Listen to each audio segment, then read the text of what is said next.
Di sekali ini adalah kiblat kita yang pertama, Masjidil Aqsa. Rasulullah salat menghadap ke kiblat pertama kali ke Masjidil Aqsa selama 16 sampai 17 bulan. Ya.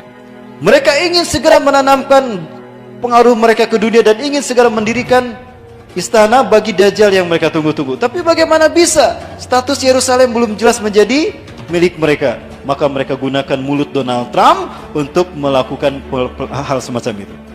Dan maka Donald Trump pun mengucapkan apa? Israel, ibu kotanya ada di Yerusalem. Today I recognize that Jerusalem is the capital of Israel. Maka ketika itu terjadi, mulailah mereka berupaya untuk menghancurkan kiblat kita yang pertama. Dan ini digantikan dengan sinagoga Yahudi. Ini rencana mereka. Mereka akan menghancurkan Masjidil Aqsa dan mereka akan gantikan dengan sinagoga Yahudi. Inilah gambaran yang mereka yakini tentang istana Nabi Sulaiman. Yang dulu dimiliki Nabi Sulaiman, mereka bangun sekarang untuk Tuhan yang mereka tunggu-tunggu. Siapa? Dajjal. Nyaris sempurna. Apakah ini akan terjadi? Tidak, insya Allah. Demi Allah ini tidak akan terjadi. Kenapa? Karena ada kita Indonesia. Betulkah ada kita Indonesia? Baik, saya sampaikan bocorannya. Dari Sauban, beliau mendengar Rasulullah SAW bersabda, Inna Rabbi zawaliyal arda. Sesungguhnya Allah Tuhanku melipatkan bumi ini untukku. Hatta ra'aitu masariqaha wa maghriba, sehingga aku melihat kekayaannya terbentang dari timur sampai ke barat. Wa atani al-kanzain, dan Allah memberikan dua pusaka kepadaku, al-ahmar wal abyad, pusaka merah dan pusaka putih. Wa anna ummati, dan sesungguhnya umatku saya belum mulku ama zawaliya minha, akan sampai kekuasaannya di akhir zaman dari timur sampai ke barat. Kebangkitan Islam dan berkuasanya kembali umat Islam dari timur ke barat dunia akan terjadi setelah pusaka yang berwarna merah putih ini menguasai dunia. Dan siapa kalau bukan kita Indonesia? Maka saya minta kepada generasi muda kita, berbagai macam tantangan politik di tanah air kita, dipersekusinya ulama, diperkebirinya hak-hak umat Islam yang memerdekakan bangsa ini, itulah ujian tes watar dari Allah, uji kelayakan dari Allah untuk kita. Pantaskah kita memimpin dunia? Maka siapkanlah hai kalian ke para pemuda-pemudi akhir zaman. Yang kita sambut adalah pertarungan besar yang mempertaruhkan reputasi para nabi dan rasul. Kalau dulu para nabi dan rasul hanya berjuang melawan kaum-kaum pembangkang, hari ini tanpa didampingi nabi dan rasul kita berperang melawan pasukan sang kampiun kesesatan. Mereka dipimpin langsung oleh Tuhan yang mereka sembah, iblis dan Dajjal. Ini adalah pertarungan paling bergengsi sepanjang pertarungan sejak peradaban dunia antara hak dan batil. Inilah yang diinginkan para nabi dan rasul. Ya Allah, tangguhkan ajal kami sampai umat Nabi Muhammad di akhir zaman. Saking inginnya mereka berjuang, saking mulianya pahala jihad di akhir zaman ini. Jangankan berjihad di jalan Allah ini, menghidupkan sunnah Rasul saja pahalanya 100 mati syahid. Betul? Man ahya sunnati inda fasadi ummati falahu ajru mi'ata syahidin. Barang siapa yang menghidupkan sunnahku, faqad ihya'u sunnah, hanya menghidupkan sunnah Rasulullah SAW, dia akan mendapatkan 100 pahala mati syahid. Asyhadu minhum, syuhada kami Rasulullah, para sahabat anda atau syuhada mereka? Bal syuhada minkum, bahkan syuhada kalian. Artinya di zaman penuh dengan tipu daya dan huru hara akhir zaman ini, siapapun yang menghidupkan sunnah Rasulullah, pahalanya 100 kali mati syahidnya para sahabat. Allahu Akbar. Apalagi dengan jihad fisabilillah. Dan itu berharap kepada kita Indonesia. Saya yakin Indonesia. Saya yakin Indonesia. Ini yang membuat saya bangga menjadi Muslim Indonesia. Dan jika sinagoga sudah berdiri, lalu apa yang diinginkan oleh Yahudi?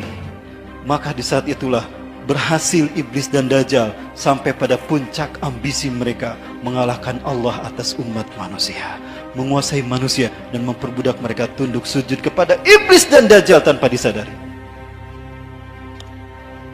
Inilah peta dunia yang hendak mereka ciptakan. Tidak ada artinya. There is not mean for the new world order without Jerusalem. And there is not mean for Jerusalem without Al-Aqsa. Ya. Dan Al-Aqsa harus dihancurkan, diganti dengan sinagoga tadi. Maka ketika itu negara-negara yang menjadi pembuka untuk masuk ke Al-Aqsa harus mereka kuasai. Ada Muammar Gaddafi di Libya, tumbangkan Muammar Gaddafi. Sudah terjadi belum? Di Mesir ada Muhammad Mursi, tumbangkan Muhammad Mursi. Sudah terjadi belum? Di Arab Saudi.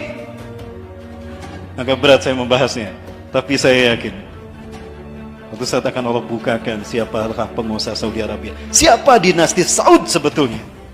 Saya yakin mereka bukan keturunan Arab, bahkan mereka bukan keturunan Rasulullah, tapi mereka keturunan Yahudi Irak. Betulkah demikian? Kalau ada kesempatan untuk membahas simbol-simbol Dajjal di Saudi Arabia, kita bertemu nanti, insyaallah. Baik, Suriah ada Bashar Assad.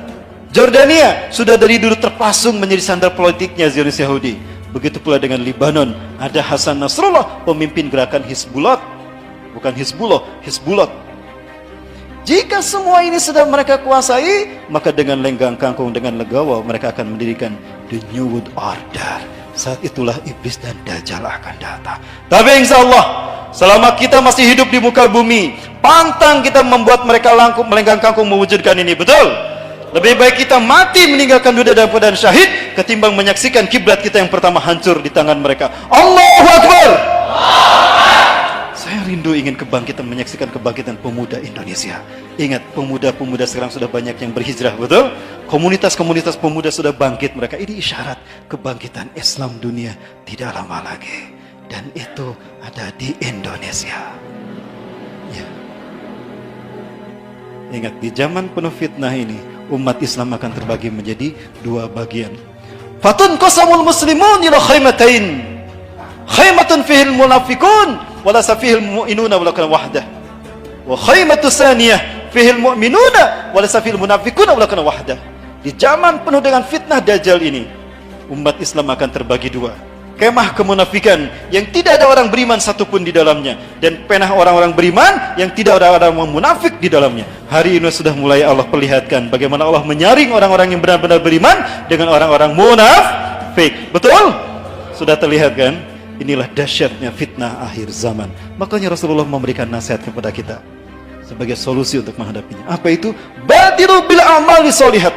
Bersegeralah kalian melakukan amal soleh. Manfaatkan waktu sebaik mungkin. Segeralah kalian bertobat pada Allah sebelum matahari terbit dari barat. Kenapa? Fasatakunul fitan, karena akan muncul huru-hara dan petaka menimpa kalian di muka bumi. Kakita'il lail al-muslim, seperti potongan malam yang gelap gulita, berlapis-lapis, hantam terus ada banyak fitnah demi fitnah melanda bangsa kita. Muslim gelap, susah dicari solusinya. Akibatnya apa? Saking dahsyatnya fitnah akhir zaman ini, orang berganti akidah dalam sehari. Yusbihu rajulun mu'minan wa yumsi kafiran, wa yumsi mu'minan wa yusbihu kafiran. Paginya beriman, sorenya kafir, sorenya beriman, paginya kafir. Yabi'u dinahu bi'adni minad dunya, menjual agamanya demi harta dunia, demi pangkat, demi jabatan, demi harta dunia. Jangankan sekelas kita, sekelas ulama pun terkena. Banyak ulama-ulama yang sekarang bermunculan menjadi sandera politik, sehingga mereka mengatakan semu Islamnya jadi abu-abu Islam mereka. Terpengaruh oleh Abu Janda. Sudah terjadi belum? Oh, berarti giliran kita para pemuda yang berhijrah. Ingat, yang Allah lihat adalah mereka yang hati bersih, bukan yang berilmu tinggi. Ilmu tidak ada artinya kalau tidak diwujudkan, betul? Walaupun kita sedikit ilmunya, tapi ketika kita mengamalkan di waktu yang tepat, pahalanya besar, ihwah fillah.